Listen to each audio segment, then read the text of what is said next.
So S ஹவுசேஜ் US எல்லாருக்கும் வணக்கம். So பார்த்தீங்கன்னா கடவுளே அஜித்தே அப்படின்ற மாதிரி ஒட்டுமொத்த தலை ஃபேன்ஸ்க்கு பார்த்தீங்கன்னா ஒரு பெரிய ட்ரீட் அப்படின்னு சொல்லலாம். அதாவது இன்னைக்கு ஈவினிங் ஒரு ட்விட்டு போட்டிருந்தாங்க. ரமேஷ் பாரா ட்விட்டு போட்டிருந்த மாதிரி 11:08 பிஎம்க்கு த மோஸ்ட் எக்ஸ்பெக்டட் விடாமுயற்சி டீசர் வரப்போகுது அப்படின்னு சொல்லி. ஸோ அன்னைக்குலேருந்தே அப்போலேருந்தே பார்த்தீங்கன்னா ஃபேன்ஸ்லாம் சோஷியல் மீடியாவில் அப்படியே தெறிக்க விட்டாங்க தலை வராரு அப்படின்னு சொல்லிட்டு. ஆனால் இந்த டீசர் எப்படி இருக்க போகுது அப்படின்னு சொல்லி பயங்கரமான ஹைப். ஏன்னா இந்த விடாமுயற்சி பார்த்தீங்கன்னா நிறைய பேர் ட்ரோல் பண்ணாங்க. வெறும் போஸ்டர் தான் விட்டுறாங்க, எல்லோரும் வாக்கிங் போகிறாங்க, எப்போ வரப்போகுது கெக்க பெக்கி அப்படின்னு சொல்லிட்டு நிறைய ட்ரோல்ஸு. ஸோ ஃபைனலி இந்த டீசர் இன்றைக்கி வந்திருக்கு.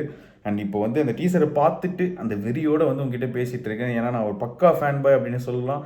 ஸோ அதனால் எப்படி இருந்துச்சு அப்படின்னா ஒரு பக்கா ஒரு ஹாலிவுட் ஸ்டைல் ஃபிலிம் மேக்கிங் அப்படின்னு சொல்லலாம். ஸோ அது பார்க்கும்போது தெரியுது. அண்ட் அந்த ஸ்டோரியோட அடாப்டேஷனும் பார்த்தீங்கன்னா ஒரு ஹாலிவுட் படத்துலேருந்து தான் எடுத்திருக்காங்க அப்படின்னு சொல்லப்படுது. ஒரு நாள் கதை அப்படின்ற மாதிரி. அண்ட் பக்காவான ப்ரெசன்டேஷன் அப்படின்னே சொல்லலாம். கிட்டத்தட்ட ஒரு இங்கிலீஷ் படத்தில் அப்படி பார்க்குற மாதிரி. அதுவும் தலை அஜித்தை பற்றி சொல்லணும்னா ஒரு லுக்ஸு வேறு லெவலில் டிசைன் பண்ணியிருக்காங்க. எனக்கு தெரிஞ்சு எண்ணெய் அறிதலுக்கு அப்புறமா ரொம்ப அவரோட லுக்ஸ் ரொம்ப கிளாஸியாக இருந்த ஒரே படம் இந்த படம் தான். ஒவ்வொரு ஷார்ட்லையும் ஒவ்வொரு ஃப்ரேம்லேயும் அவ்வளோ ஸ்வாகாக ஒரு இன்டர்நேஷ்னல் ஆக்டர் மாதிரி இருக்கார். அண்ட் அதுக்கப்புறம் அர்ஜுன் சார், ரெஜினா அவங்களோட அந்த விஷுவல்ஸும் சூப்பராக இருக்குது. அண்ட் த்ரிஷா மேம் அவங்க ஒரு சின்ன ஒரு கட்டில் தான் வராங்க. அண்ட் ஒரு ஷாட்டு, அந்த ஷாட் நான் சொல்லி ஆகணும். அந்த டோர் க்ளோஸ் பண்ணும்போது வெளியில் அவங்க நிற்கிறாங்க, இவ்வளோ உள்ளே உட்கார்றாரு. அந்த ஷாட்லாம் பார்த்திங்கன்னா பயங்கரமான மேக்கிங். ஸோ மகிழ் திருமேனி ஏன் இவ்வளோ நாள் எடுத்துக்கிட்டார் அப்படின்றது இந்த டீசர் பார்த்தா தெரியுது. ஸோ கண்டிப்பாக இந்த நிறைய locations and most foreign locations அப்படியே சொல்லலாம். அண்ட் ஹம்மரோட அந்த ஹம்மர்ஸ் காரில் ஒரு வீல் பக்கம் அப்படியே தூக்கின்னு போகிறாங்க. அண்ட் ஒரு கோட் வருது கடைசியில். ஸோ விடாமுயற்சி எந்த சூழ்நிலைகளையும் எந்த இதுலேயும் உங்கள் லைஃப் புஷ் பண்ணால் நீங்கள் கட்சி வரைக்கும் விடாதீங்க. ஸோ அதுதான் அப்படின்ற மாதிரி ஒரு டீசர். ஆனால் என்ன ஒரு சின்ன ஒரு தலை ஃபேனாக என்ன வருத்தம் அப்படின்னா ஒரு டைலாக் இருந்திருக்கலாம் அப்படின்றது ஒரு நல்ல. ஏன்னா தலை ஃபேன்ஸ்லாம் நம்ம டைலாக்லாம் கேட்டு தான் வளர்ந்துருப்போம். ஸோ டீசருக்கு டைலாக் இல்லையே அப்படின்ற ஒரு சின்ன குறை மட்டும்தான் இருந்துச்சு. பட் அதை தாண்டி இட்ஸ் பக்கா ஒரு சூப்பரான கிளாஸியான டீசர் அப்படின்னே சொல்லலாம்.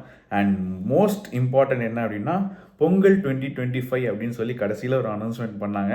அதுதான் ரொம்ப ரொம்ப சந்தோஷமாக இருந்துச்சு. ஏன் இந்த படம் எப்போ வரப்போகுது, இப்போ வரப்போதா, அப்புறம் வரப்போதா, போஸ்ட்போன் ஆயிடுச்சு நிறைய சொல்லிட்டு இருந்தாங்க. பட் கடைசியாக அது எல்லாத்துக்கும் ஒரு ஃபுல் ஸ்டாப் இருக்கிற மாதிரி இட்ஸ் கோயிங் டு பி தலை பொங்கல் 2025 அண்ட் விடாமுயற்சி. ஸோ அது ஒரு பெரிய சம்பவம் அப்படின்னே சொல்கிறேன். ஸோ இன்னும் ஒரு ட்ரெய்லர் வரதுக்கான நிறைய வாய்ப்புகள் இருக்குது. ஏன்னா வெறும் மேலோட்டமாக ஜஸ்ட் விஷுவல்ஸ் மட்டும் தான் காமிச்சாங்க. அண்ட் ஒரு வேளை அஜித் சார் இதில் டம்பு அப்படின்றாங்க. ஏன்னா ஒரு டைலாகே இல்லை, ஒரு வேளை ஊமையோ அப்படின்றாங்க.